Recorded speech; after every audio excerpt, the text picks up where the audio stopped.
Hi, everyone. I'm Brene Brown, and this is Unlocking Us. I'm sitting here with Barrett. How's it going? Hi. We played pickleball this morning. I know. I'm really down on my game this morning. Why? We won the first one. I think I was really distracted, and so I was just kind of like, I don't like when I'm distracted. I want to be in the game. Yeah, you can't be distracted and do well in pickleball. No. I thought I was going to get in around the pole in ATP and hit my leg instead. That's how distracted I was. So around the post is post, whatever, pole, but around the post is like when someone hits it so wide, you don't have to hit it back over the net. You can actually go around the post and back in their court. And I thought it was very awesome that you tried that today. I hit my leg. There is nothing awesome about hitting my leg. She hit her leg with your ATP, ow. She hit her leg with the paddle, right? Yeah. Because you have to do some fancy footwork to make that work. They make it look so easy, the pros do. But then what was really funny is you said, I hurt my leg and I hurt my ego. True. Oh, a little bit of the Brown family competitiveness this morning. Speak for yourself. No. Speak for both of us. All right. It's been a full-on fall, yes? Yes.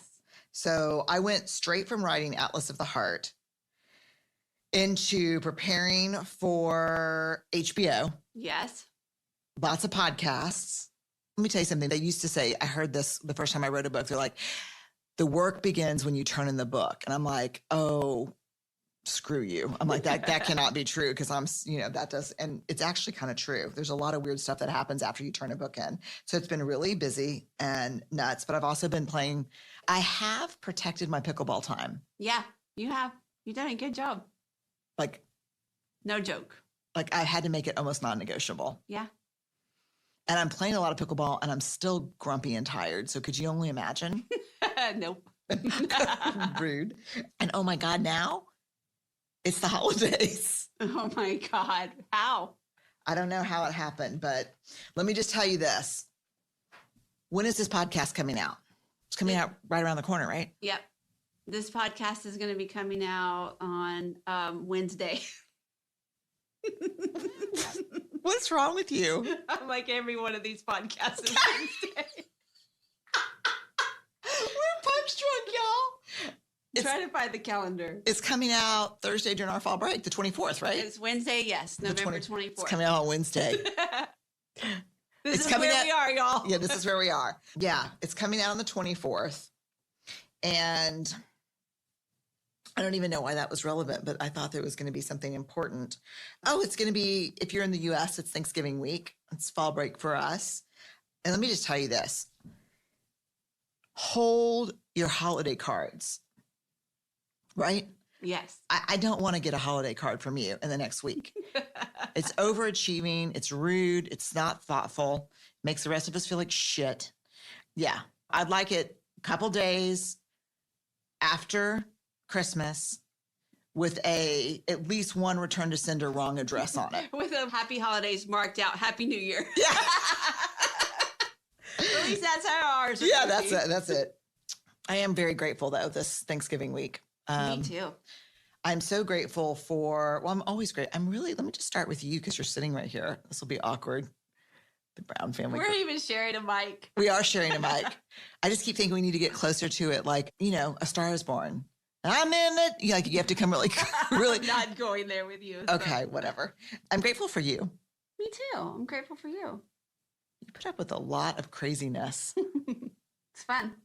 Sometimes. Most of the time. And it's hard. Sometimes. Yeah, she's really good at when I start crying or I'm like, I can't do it. I'm really overwhelmed. She's really good at, okay, well, we don't have to do it. We can just not do it. And I'm like, of course we have to do it. And you're like, no, they're all choices, Brene. That's pretty good. Yeah, that's true.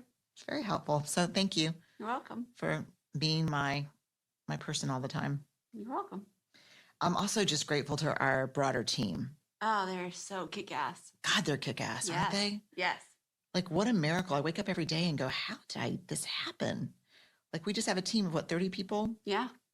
And they're just incredible. And it's been hard because we're on a book We call it a crash when you turn in a book and the publisher turns it around really quick. We've been on a book crash, unpacking pallets and pallets and pallets of books. Literally, the UPS person. He was so grateful that he was on vacation this time during our book delivery. Yeah, because he's just like, I couldn't handle it because we get a lot of books here. So today's the 24th, if you're listening to it on the day it came out. The book's going to come out, Atlas of the Heart, 11:30. Yep. And we're not doing a traditional book tour this time because kind of COVID stuff. Yep. Which I did do a small event last night. It was my first in-person event since March of 2020, and it was so fun. It was fun. I was in it to win it. Yeah, it was really good. So I can't wait to see y'all. 2022, I'm coming to a city near you, hopefully. I was going to say an amphitheater near you, but I don't even know where that came from. What is it? I don't know. Okay. I'm coming to an amphitheater. That's like a rock and roll tour or something. That's what we need. Yeah. Me and some rock band from the 80s, we're coming to you. But I'm going to try to get out in 2022 for sure. I miss seeing your faces. But no traditional book tour this year. We do have an event on December 2nd at 8 p.m. Eastern Time. We are partnering with over 150 independent bookstores around the U.S. and Canada. I have to say that one of the things that's been really hard for independent booksellers during COVID is that book tours are a big part of their revenue strategy. And so we're doing our virtual book tour with them. You can go on BreneBrown.com on the episode page and figure out how to get a ticket. Yes. And guess who is? Oh, yes. I love this. Who's interviewing me for this. And I'll be in conversation with Priya Parker, she's amazing. And just a reminder for the book event, you buy a ticket and you get a book. Yeah, and if you've already bought a book, that's okay because you can just get another book and then gift that book. See? Yep. You see how that works? Yep, that's great. Yeah, that's about as salesy. Oh my God, and it's a beautiful book. So to give it away, I mean, even our team already has their books and they're all like, oh my God, it's a beautiful coffee table book. It's just so beautiful. It is. You've never done a 4-color book before. I haven't, and it was so fun, except it got a little dicey there because they'd be like, we need 4 more chapters from you. And I'm like, I'm choosing a palette for the quote cards in the book. They're like, tough shit, we need your chapters. I got really into the aesthetic of it, but it is a really beautiful. Beautiful. Yeah, and it's incredible. And big shout out to everyone who worked on that because that was a thing. So we are going to, for the podcast this week, we are going to share the anatomy of trust with you. We have been talking about trust a lot. Over on Dare to Lead, we interviewed Charles Feltman, who wrote The Thin Book of Trust, an essential primer for building trust at work. Do you know someone told me that it's not primer, it's primer? Oh, really? Mm-hmm. I say bourgeois instead of bullshit, but I don't know. I'll just say The Thin Book of Trust, an essential primer for building trust at work. Barrett and I also did 2 episodes on trust in the workplace. And so I did a talk at UCLA at Royce Hall for Oprah's Super Soul Sessions, where I talked about the fundamentals of trust. And I really walked through braving for the first time. So that's what I'm sharing with y'all this Thanksgiving. And so I think it's helpful because it's not using the acronym braving for trust isn't just a work thing. It's just a life thing, right? Yeah. I mean, even in the event that you did last night, we touched on parenting and even talking about braving from a parenting perspective was so great last night. Yeah, it's very helpful because it's really hurtful when you've got trust issues with your kids and you just use that big gauzy term of trust. They don't know what it means. We don't even know what it means. But if you can get really granular and behavioral and operationalize the elements of trust and say, this is where we're struggling or this is where I'm struggling, super helpful. So enjoy. If you're celebrating a fall break or Thanksgiving this week, we're grateful for you. And here's the anatomy of trust.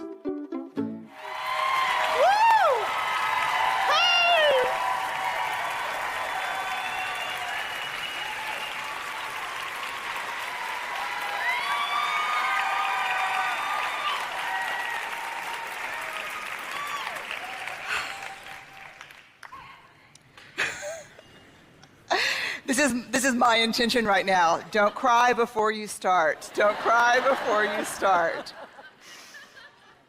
Oh, it just feels like an incredible understatement to say how grateful I am to be here.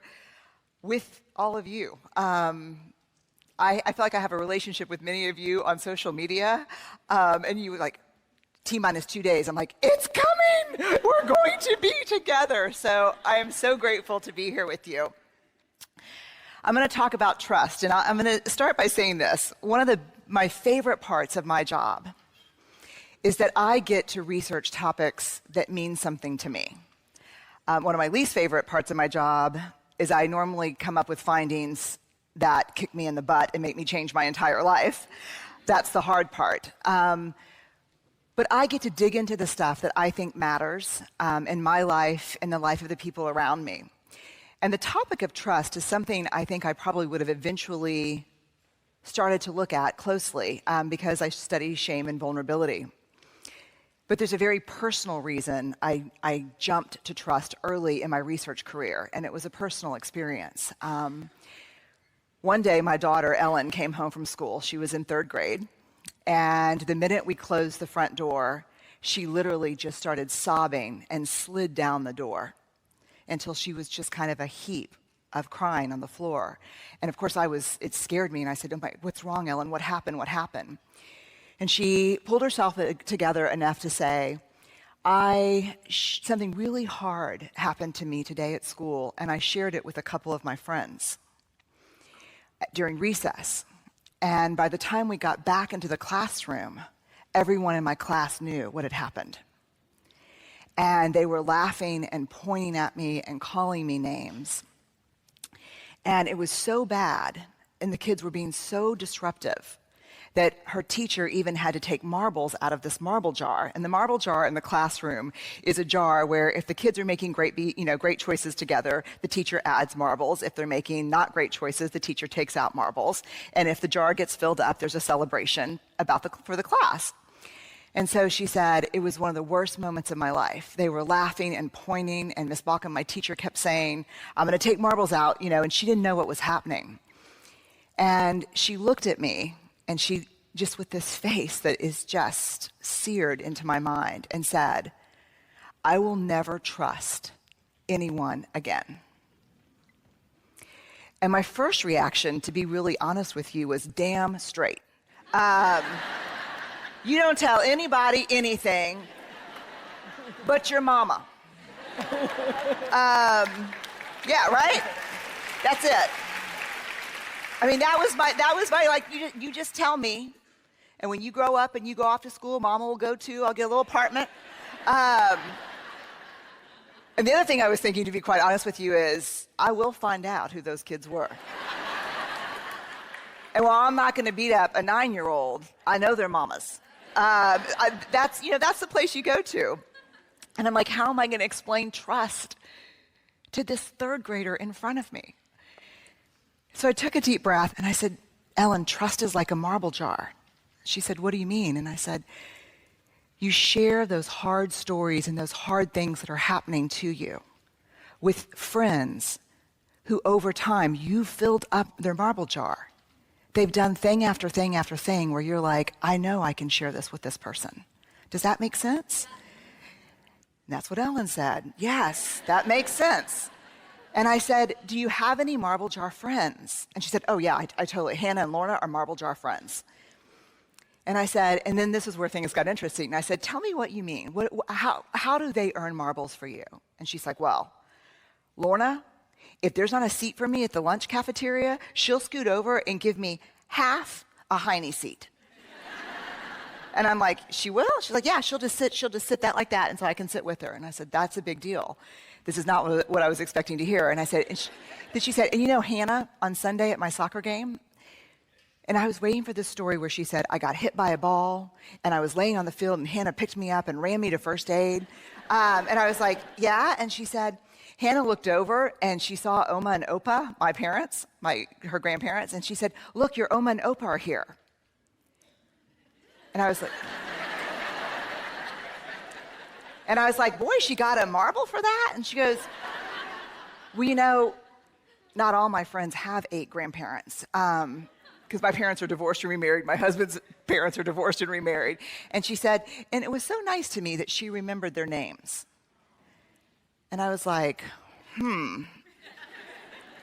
And she said, do you have marble jar friends?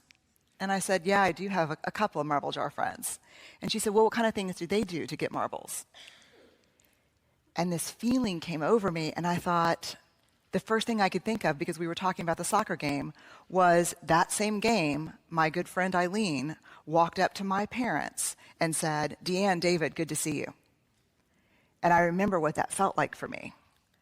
And I was like, certainly, trust cannot be built by these small, insignificant moments in our lives. It's got to be a grander gesture than that.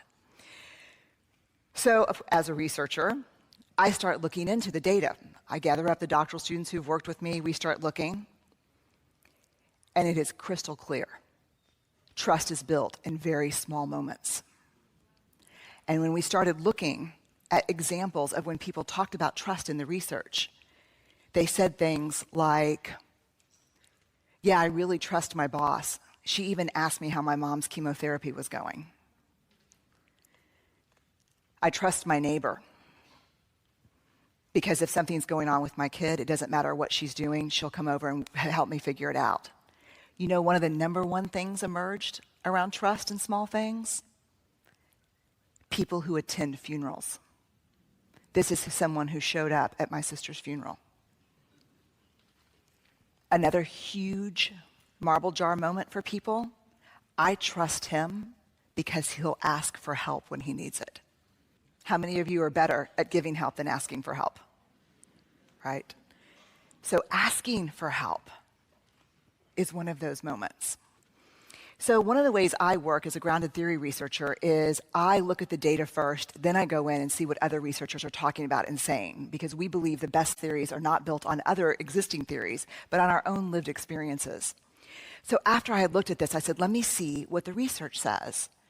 And I went to John Gottman, who's been studying relationship for 30 years. He has an amazing work on trust and betrayal.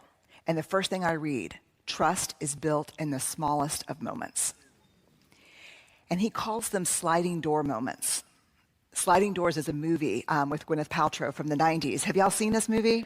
So it's a really tough movie, because what happens is it follows her life to this seemingly unimportant moment where she's trying to get on a train. And she makes the train, but the movie stops and splits into two parts, where she makes the train and she doesn't make the train. And it follows them to radically different endings. And he would argue that trust is a sliding door moment. And the example that he gives is so powerful.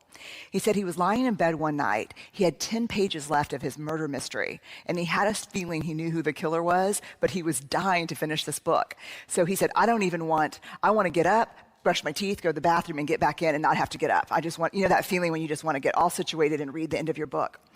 So he gets up and he walks past his wife in the bathroom who's brushing her hair and who looks really sad. And he said, my first thought was, just keep walking, just keep walking. And how many of you have had that moment where you walk past someone and you're like, oh God, avert your eyes. Or you look at caller ID or your cell phone and you're like, oh yeah, I know she's in a big mess right now. I don't have time to pick up the phone, right? Yes or no? This looks like guilty laughter to me. He said, that's a sliding door moment. And here's what struck me about his story. Because he said, there is the opportunity to build trust. And there is the opportunity to betray. Because as small as the moments of trust can be, those are the moments of betrayal as well. To choose to not connect when the opportunity is there is a betrayal. So he took the brush out of her hand and started brushing her hair and said, what's going on with you right now, babe? That's a moment of trust, right? So fast forward 5 years, and I'm clear about trust. And I talk about trust as the marble jar. We got to really share our stories and our hard stuff with people whose jars are full. People who've, over time, really done those small things that have helped us believe that they're worth our story. But the new question for me was this: what are those marbles? What is trust? What do we talk about when we talk about trust? Trust is a big word, right?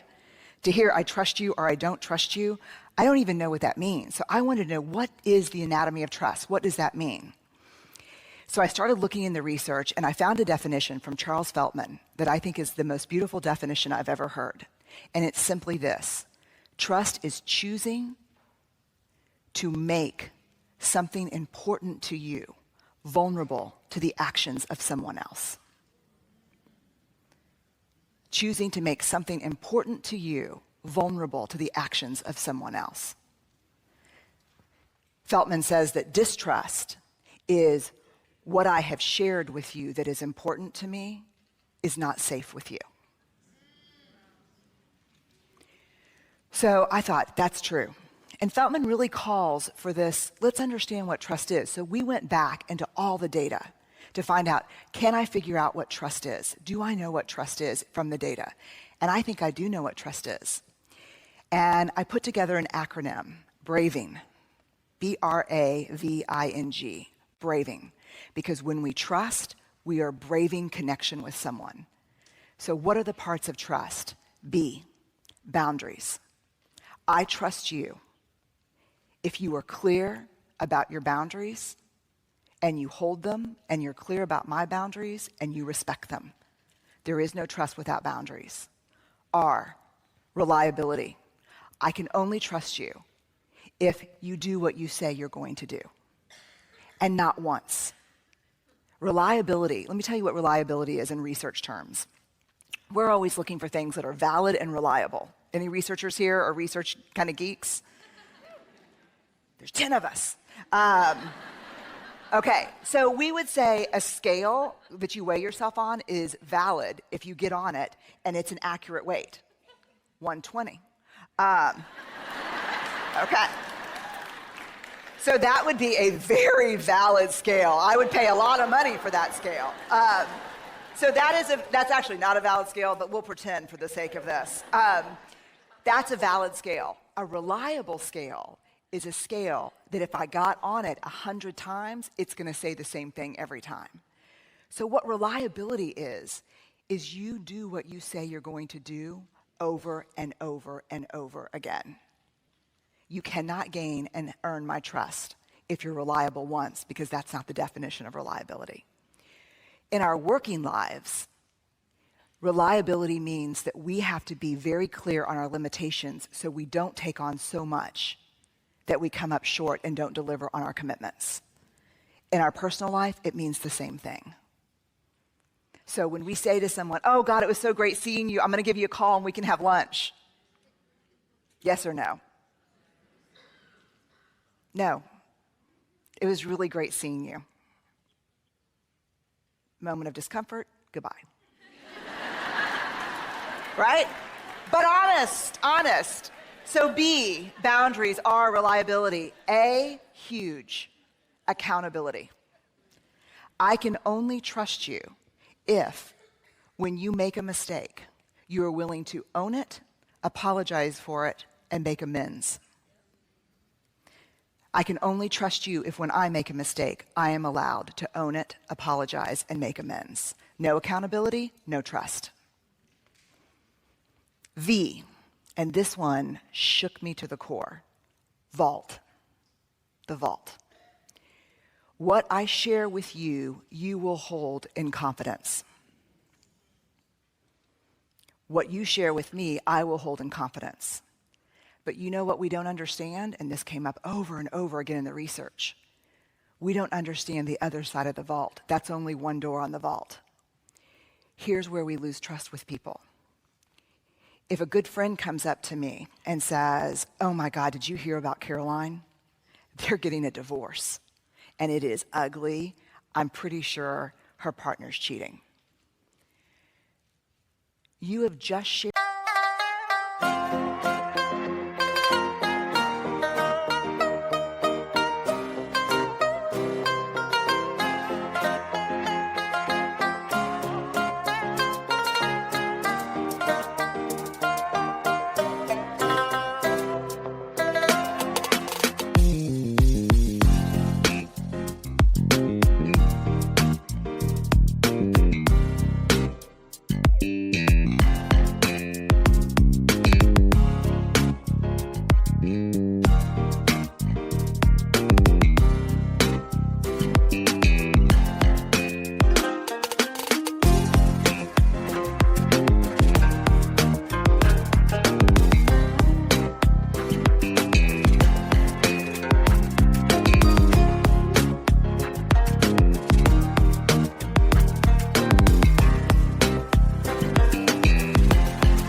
phải không em? Chuyện tình yêu đâu biết được ngày mai. Rồi hôm nay em bên ai, nhìn em khóc trên vai. Thôi hãy quên đi, về với em hiện tại.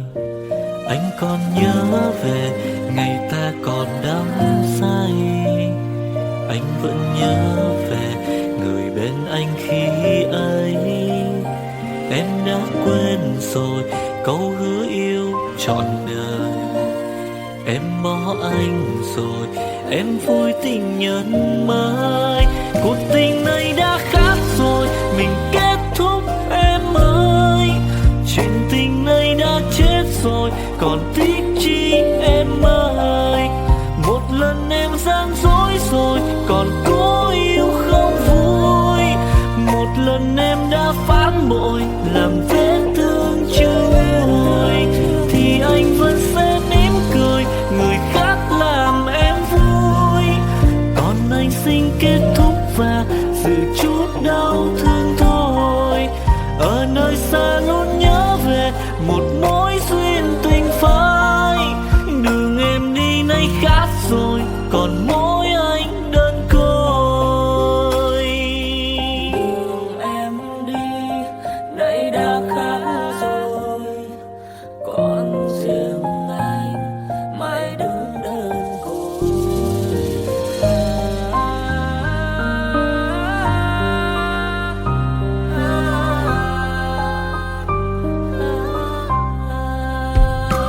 Anh còn nhớ về ngày ta còn đắm say. Anh vẫn nhớ về người bên anh khi ấy. Em đã quên rồi câu hứa yêu trọn đời. Em bỏ anh rồi, em vui tình nhân mới. Cuộc tình này đã khác rồi, mình kết thúc em ơi. Chuyện tình này đã chết rồi, còn tiếc chi em ơi. Một lần em gian dối rồi, còn cố yêu không vui. Một lần em đã phản bội, làm vết thương chưa nguôi. Thì anh vẫn sẽ mỉm cười, người khác làm em vui. Còn anh xin kết thúc và giữ chút đau thương thôi. Ở nơi xa luôn nhớ về một mối duyên tình phai. Đường em đi nay khác rồi, còn mỗi anh đơn côi. Cuộc tình này đã khác rồi, mình kết thúc em ơi. Chuyện tình này đã chết rồi, còn tiếc chi em ơi. Một lần em gian dối rồi, còn cố yêu đâu vui. Một lần em đã phản bội, làm vết thương chưa nguôi. Thì anh vẫn sẽ mỉm cười, người khác làm em vui. Còn anh xin kết thúc và giữ chút đau thương thôi. Ở nơi xa luôn nhớ về một mối duyên tình phai. Đường em đi nay khác rồi, còn mỗi anh đơn côi. Ở nơi xa luôn nhớ về một mối duyên tình phai. Đường em đi nay khác rồi, còn mỗi riêng anh thôi.